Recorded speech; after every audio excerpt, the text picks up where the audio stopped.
ગામ લોકો તો અમારી સાથે જ છે ઓલરેડી. અને જો અમારા કુટુંબમાં લગ્ન હતા, લહેરા કાકાના, અમારા કાકો જ થાય છે, એમના લગ્ન હતા. એમને મુહૂર્ત પહેલાંથી જોરાયેલું હતું અને મુહૂર્ત કઢાઈને એમને ડીજેનું નક્કી કરેલું હતું.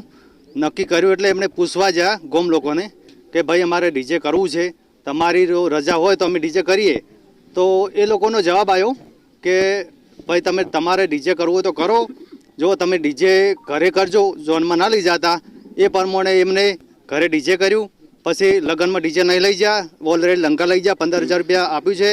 અને ગોમમાં જે મિટિંગ કરવામાં આવી એમાં 2-4 જણા એવા છે જે ષડયંત્ર રચાયું છે અમારા કુટુંબ આગળ.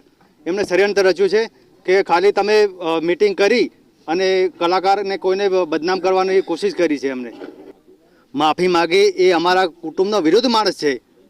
એ અમારા કુટુંબમાં ભળતો નથી. માફી કેવી રીતે માગે એ રહ્યો? માફી માગવાનો કોઈ હક જ નથી એનો.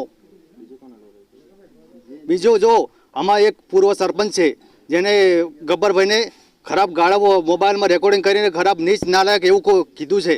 એ એમને 2-3 જણાનું રેકોર્ડિંગ છે, કોલ રેકોર્ડિંગ ઓલરેડી. અને એવું કહેવામાં આવ્યું છે કે ભાઈ ગદ્દાર છે ને આવી રીતના છે ને આ બધું ષડયંત્ર કરવામાં આવ્યું છે ગબ્બરભાઈ વિરોધ. અને કોઈ આવી રીતે કોઈ તોડ્યું નથી.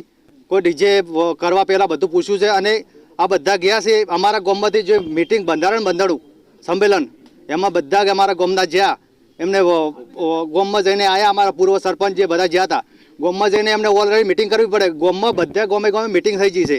મિટિંગ થઈ ગઈ એટલે આપણા ગામમાં મિટિંગ કરવાનું અમારા લહેરા કાકાએ પૂછ્યું કે ભાઈ તમારા ગામમાં મિટિંગ અમારા ડીજે કરવું છે તો શું કરવું? પૂર્વ સરપંચને બધાને પૂછ્યું તો એમનો જવાબ એવો આવ્યો કે કોઈ કમિટી બનાવ્યા વગર એમને મિટિંગ કરી નહીં, આપણા ગામમાં કમિટી નહીં બનાવી. અને એમનો જવાબ એવો કે તમે ડીજે વગાડો, ઘરે વગાડો, ઝોનમાં ના લઈ જાઓ, એવું બંધારણ કે બંધાણું છે. અમને લોકોને એવું કહેવામાં આવ્યું.